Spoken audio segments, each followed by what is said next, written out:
in the buildings. But you can build as high as you want, well, within reason. You can build high, you can just do a lot of economically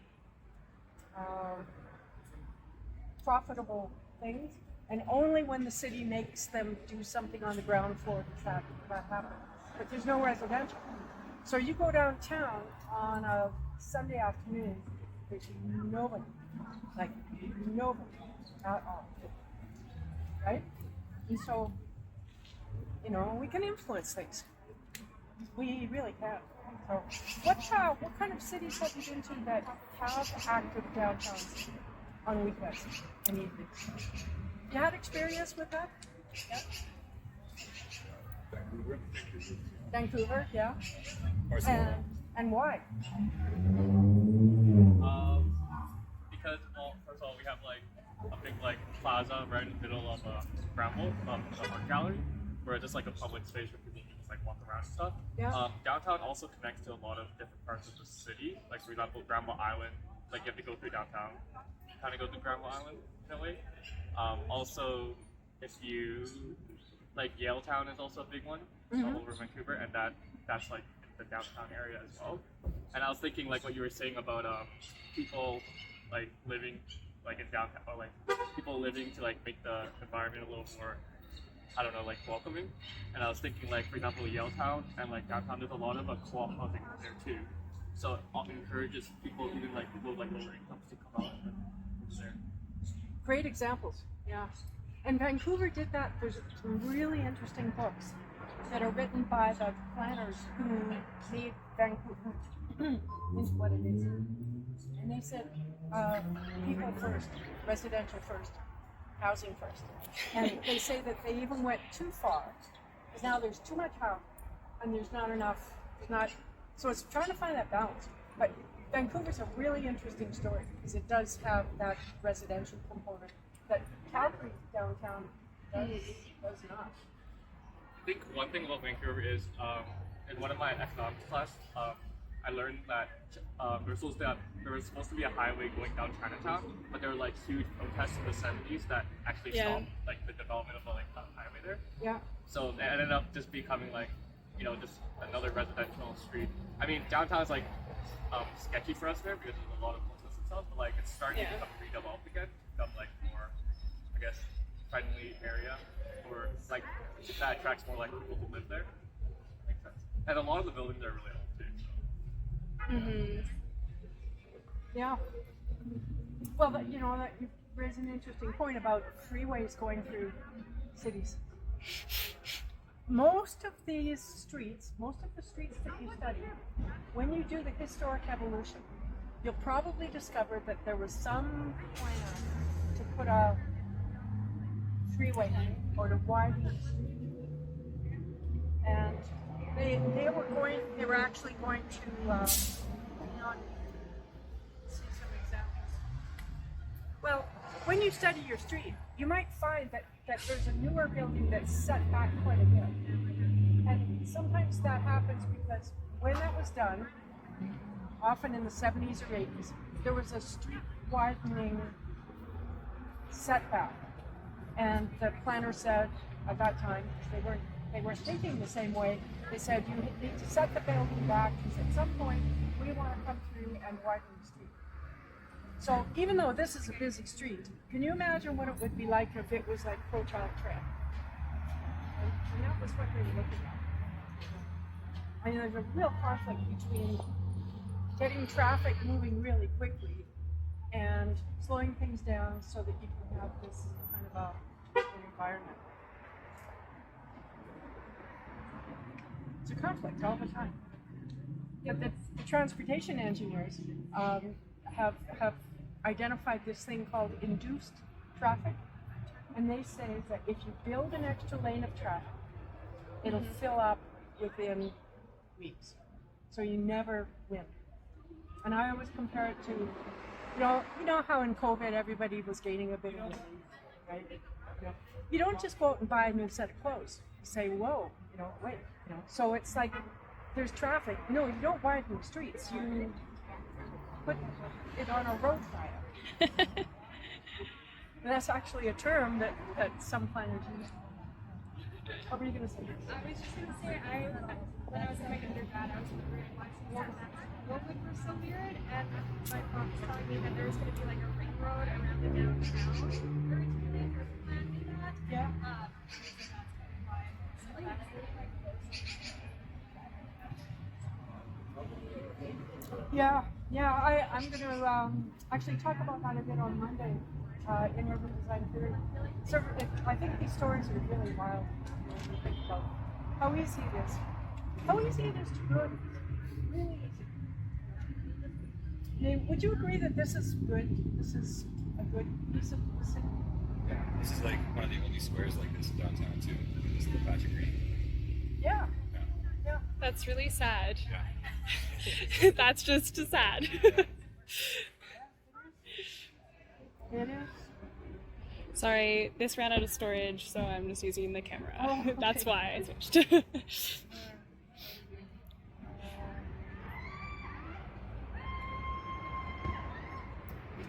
One more thing that I want to cover because it's a good chance to do it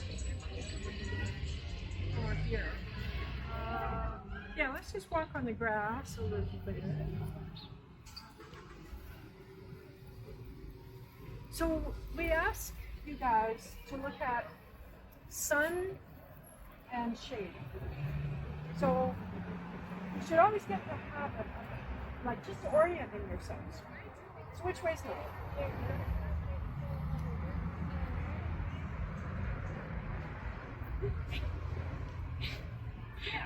Yeah. So just know that all the time. And because the sun rises in the east, moves along, and sets in the west. So if you've got a business, or if you're thinking about people on the street, then there's shadows that are cast by these buildings that you're the use of your business at different times of the day. So in the morning, there's a coffee shop over there, Analog Coffee Shop. It's a very hipster place. And it's packed in the morning because the sun just kind of comes along, you know, you're in shade and so on. But then as the sun moves around, now it's super sunny, so people move out of that really, really hot sun. But you also see the shadow that the buildings cast. You can just look at it on the sidewalk. So if this building was any higher, if it was a lot higher, it would cast shadows on the park. And the trees would be happy. All this kind of dappled sunlight that, I mean, it's so nice because you can, you know, it's really good. It wouldn't be there.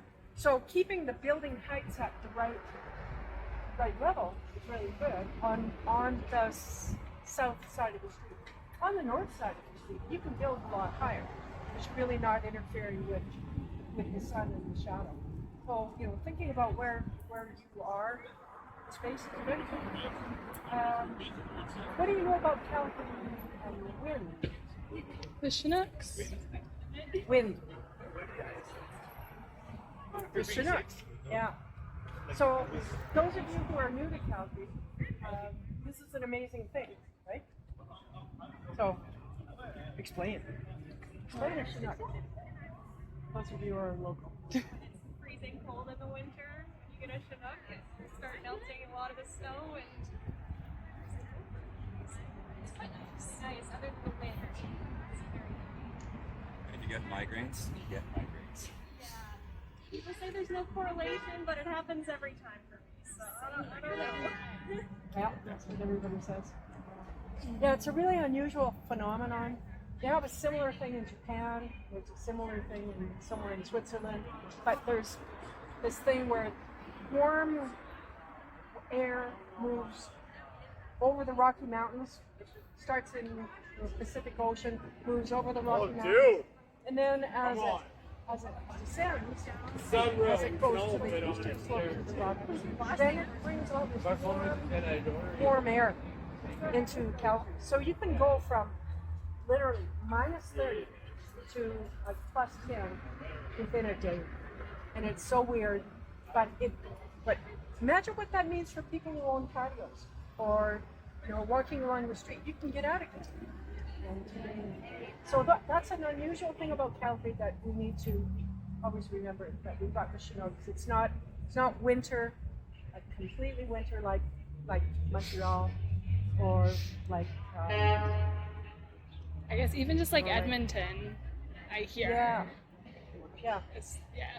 Even though they're in the Edmonton same doesn't place. have Chinooks. Yeah, they Yeah. get tornadoes. Oh, that's so much better. Yeah. Like Calgary so much. But it makes a difference, and we'll learn about those things when they happen. Another thing.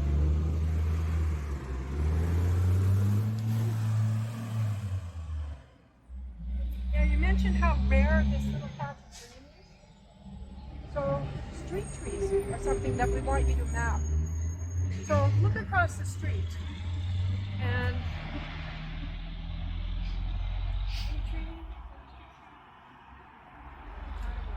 There's a couple over there.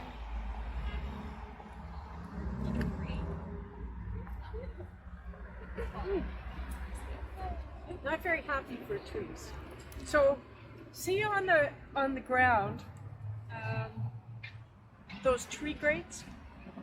So there were street trees here at one time.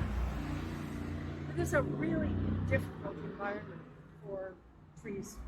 As a landscape architect, it's a real struggle to try to develop a kind of urban environment for street trees. There's new technologies that can make it more possible. But often what happens is you plant a whole row of street trees, they die and nobody replants them. But what a difference it makes, right? Even here, if you have the canopy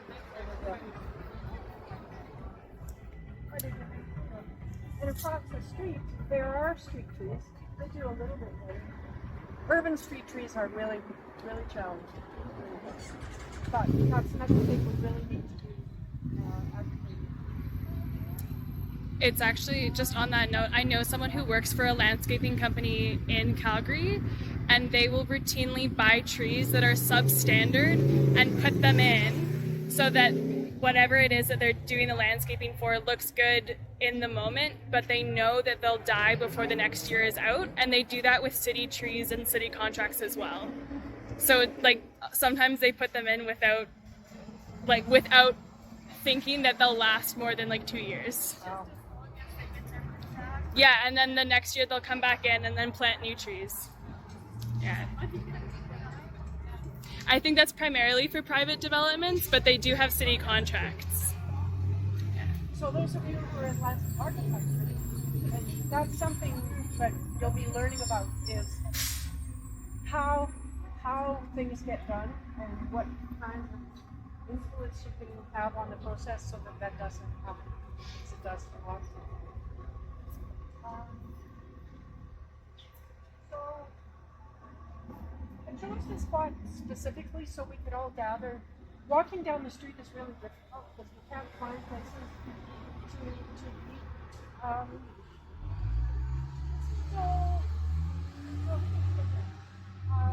Because while you're here, I would suggest that you take advantage of being outside and just being in this environment and have a look at what's going on.